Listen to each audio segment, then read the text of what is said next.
पुणे शहराचे पोलीस आयुक्त श्री अमितेश कुमारजी, माझ्या पदाधिकारी आणि कार्यकर्ते, आज पुणे शहरामध्ये ज्या अनेक घटना महिला आणि मुलींवरच्या अत्याचाराच्या संदर्भात गेल्या महिन्याभरात घडलेल्या आहेत, त्या पार्श्वभूमीवरती आज मी सन्माननीय CP आणि त्यांच्याबरोबर असणारे अनेक ॲडिशनल CP DCP यांच्याबरोबर बैठक घेतली आणि बैठकीमध्ये साधारणपणे 5 मुद्दे निघाले।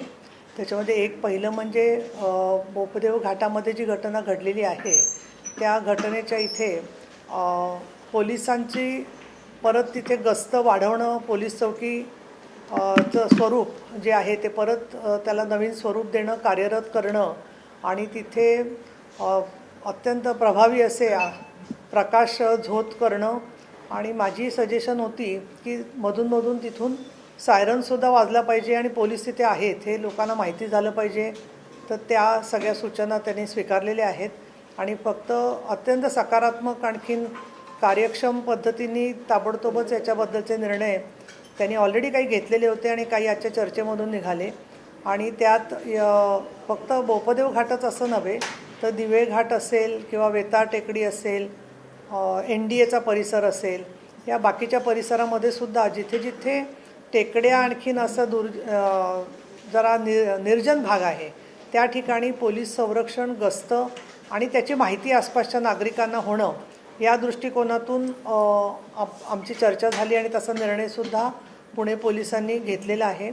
संबंधित घटनेच्या मधल्या महिला आणि मुलींना 30 दिवसाच्या आतमध्ये मनोधैर्य योजना मिळावी, जेणेकरून त्यांना त्यांच्या पायावर उभं राहून या सगळ्या केसच्या मधून न्याय मिळण्याच्या दृष्टिकोनातून शक्य होईल आणि आरोपींवरती लगेच कडक कारवाई होईल। एक मिनिट थांबा जरा तुम्ही थोडा वेळ थांबू द्या।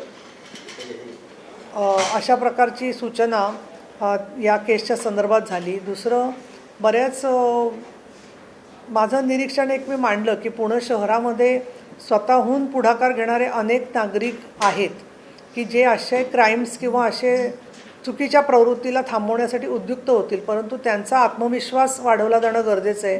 आणि त्या दृष्टिकोनातून पुणे शहर पोलिसांनी मध्यम वर्गातले सामान्य लोकांशी संपर्क करता येईल अशा प्रकारनी थोडे कार्यक्रम हाती घेतले पाहिजेत, ज्याच्यामध्ये लोकांचे साधे जे प्रश्न आहेत त्या प्रश्नांवरती सुद्धा त्यांचा संवाद सोशल मीडियावरून किंवा इतरत्र होऊ शकेल। आणि विशेषतः गेल्या काही वर्षांमध्ये आपण पाहतो की गुन्हेगारीचं स्वरूप वाढलेलं आहे। त्याच्यात माझं असं निरीक्षण आहे की पटकन असा स्वस्त असणारा पैसा अनेक अवैध मार्गाने मिळवणारे सुद्धा गुन्हेगार त्याच्यामध्ये आहेत आणि त्या गुन्हेगारांना त्यांच्या केसेस चालू असल्या तरीसुद्धा कुठलाही निर्बंध नसल्यामुळे ते गैरफायदा घेत आहेत। तर त्या संदर्भात सुद्धा योग्य ती कारवाई किंवा त्यांच्यावरती निर्बंध टाकणं गरजेचं आहे की ते त्याच्यामागे सूत्रधार म्हणून काम करतायत किंवा कसं, याबद्दलची सुद्धा तपासणी होणं गरजेचं आहे, अशी एक माझी दुसरी सूचना होती। तिसरी म्हणजे महिला दक्षता समित्या पुणे शहरामध्ये आहेत, त्याच्या बैठका कधी होतात हे विचारल्यावर त्यांनी फार समाधानकारक उत्तर दिलं की नुकत्याच सप्टेंबरमध्ये त्या बैठका झालेल्या आहेत। परंतु माझी अशी त्यांना सूचना होती की फक्त बैठक होणं पुरेसं नाही आहे, त्या बैठकीची फलनिष्पत्ती काय झाली, त्यामध्ये स्त्रियांनी लक्ष वेधलं असेल की अमुक एक केस झालेली आहे, त्याच्यात पुढे काय कारवाई झाली, तर त्या सगळ्या आलेल्या तक्रारींचा निपटारा कसा केला याचा अहवाल तुम्ही ॲक्शन टेकन रिपोर्ट करा, जेणेकरून महिलांनी ठिकठिकाणी जे पोलीस स्टेशन्समध्ये तक्रारी केलेल्या आहेत तर महिला दक्षता समितीमध्ये आपल्याला कल्पना आहे स्वयंसेवी कार्यकर्ते असतात, तर त्या दृष्टीने त्यांच्या त्या तक्रारींचा निपटारा झाला तर बरेचसे गुन्हे जे पुढे घडणार आहेत त्या गुन्ह्यांच्यावरती नियंत्रण आत्तापासून होऊ शकतं। हा एक तिसरा विषय झाला। चौथं, वेगवेगळे कक्ष करावेत असं वेळोवेळी उच्च न्यायालयाने आणि सर्वोच्च न्यायालयाने सांगितलेलं आहे। उदाहरणार्थ ज्येष्ठ नागरिक कक्ष, अँटी ह्युमन ट्रॅफिकिंगचा कक्ष, जात पंचायत विरोधी कक्ष, अंधश्रद्धा निर्मूलन कक्ष। तर या कक्षांचं काम कसं चालतं या संदर्भामध्ये अजूनही आपल्याला काय काम करता येईल, तर भरोसा सेल जो आहे त्यांचा एक एकत्र वरची अम्ब्रेला ऑर्गनायझेशन म्हणून काम करते। तर या भरोसा सेलशी अधिक सामाजिक कार्यकर्त्यांना जोडून घेणं, जेणेकरून या कक्षांमधलं काम जास्त क्रियाशील होऊ शकेल, याकडे देखील लक्ष वेधलं। आणि पाचवा आणि अत्यंत महत्त्वाचा मुद्दा असा आहे की या अत्याचाराचे 2 आपण भाग करू शकतो। एक म्हणजे कुटुंबातलेच लोक जेव्हा मुलींवर अत्याचार करतायत, अशा घटना दिसतात, तर त्यावेळेला घरातल्या महिला किंवा तक्रार करायचं वाढावं लोकांचं धाडस, या दृष्टिकोनातून पोलिसांशी संवाद जर का असेल तर अशा कुटुंबातले सुद्धा मुली किंवा नातेवाईक पुढे येऊ शकतील. आणि त्याची मी माझ्या अनुभवातली पूर्वीच्या पुणे पोलीस आयुक्तालयातले माझे जे चांगले अनुभव होते त्याची उदाहरणं त्यांना दिली. आणि ज्या वेळेला सार्वजनिक ठिकाणी असा प्रकार होतो आणि लोक समाजकंटक त्याचा गैरफायदा घेतात, त्याच्यासाठी म्हणून आपले चांगले SOPs किंवा काय काय पावलं उचलता येतील त्या संदर्भात त्यांनी ऑलरेडी शालेय शिक्षण विभाग, परिवहन विभाग यांच्याशी बैठक घेतलेली आहे. परंतु त्याची कार्यवाही जर का शाळांकडून होत नसेल किंवा त्याच्यात काही अडचणी असतील तर शिक्षण संचालक, परिवहन विभाग यांच्याबरोबर बोलून त्याबद्दल विशेषतः त्यांचं कॅरेक्टर सर्टिफिकेटच्या संदर्भामध्ये आपण सूचना केलेली होती. परिचर आणि ड्रायव्हर्स यांचं कॅरेक्टर तपासलं गेलं पाहिजे. तर या सगळ्या मुद्द्यांच्यावरती सुद्धा त्यांना जिथे मदत लागेल तिथे आमचीही मदत असणार आहे. पोलीस स्टेशन काही वाढवली कशी जातील या दृष्टीने त्यांचे प्रयत्न चाललेले आहेत. सरकारचं या बाबतीमध्ये सहकार्य आहे. या सगळ्या 5 मुद्द्यांवरती मुख्यतः चर्चा झाली आणि मला असं वाटतं की पोलीस त्यांच्या परीने जास्तीत जास्त हे प्रकार घडू नयेत म्हणून प्रयत्न करतायत. पण ज्या त्रुटी आहेत त्या दुरुस्त करण्याच्या दृष्टीने सुद्धा आपल्याला प्रयत्न दिसेल.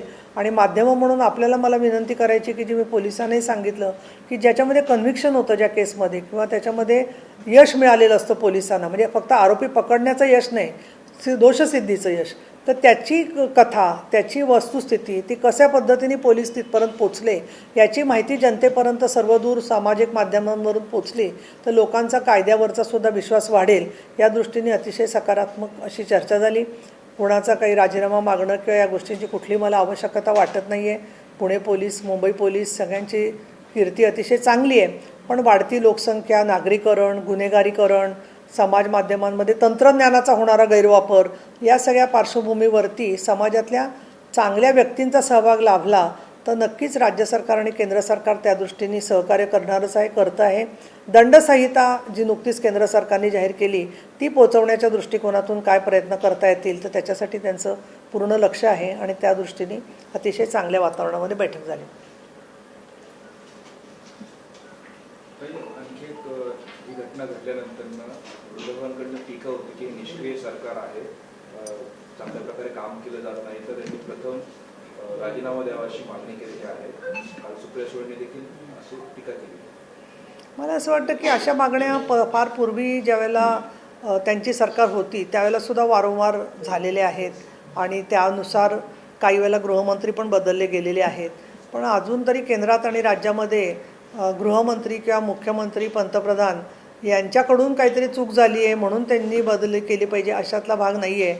मी आता जवळजवळ 22 वर्ष सभागृहात आहे आणि 5 मुख्यमंत्र्यांच्या आणखीन 2 पंतप्रधानांच्या कालावधीमध्ये माझं काम राहिलेलं आहे.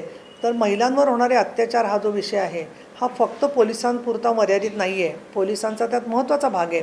परंतु कायदा आणि न्यायव्यवस्था, समाजामध्ये असणारा दुजाभाव, वाढलेली हिंसाचारी प्रवृत्ती आणि त्याचबरोबर स्त्रीला डावलणं किंवा तिला हिंसा करून गप्प बसवणं, जसं मध्यंतरी स्त्रीचे तुकडे करून फ्रीजमध्ये भरून ठेवले होते, तर असे कुटुंबात जेव्हा प्रश्न आपल्याला दिसतात त्याला या प्रवृत्ती बदलण्यासाठी सगळ्यांनी एकत्र काम केलं पाहिजे असं मला वाटतं. महिला अत्याचाराच्या प्रश्नाचं कुठलंही राजकारण होता कामा नये अशी माझी भूमिका आहे. काही कालची जी मौद्यमती घटना जी आहे त्याचा तपास कुठपर्यंत आलाय, पोलिसांकडून तुम्हाला काय माहिती देण्यात आली किंवा आरोपींचा काही शोध लागलाय? आरोपींचा शोध लागला की तुम्हाला योग्य त्या वेळेला कळेल. त्याच्यावरती मला तर वाटत नाही की कुठलेही पोलीस आरोपी पकडला गेल्यानंतर सांगत नाही. किंबहुना तुम्हीच एवढे स्मार्ट आहात की तुम्हाला आधीच कळतं की आता आरोपी पकडला जाणार आहे आणि तो पकडला जातो. त्याच्यामुळे या सगळ्या गोष्टी ज्या आहेत ते आपण लोकशाहीत आहोत, त्याच्यामुळे जे योग्य आहे ती माहिती सगळी तुम्हाला वेळेवरती मिळेल आणि मला असं वाटतं की लवकरच पोलिसांना त्याच्यात यश मिळेल.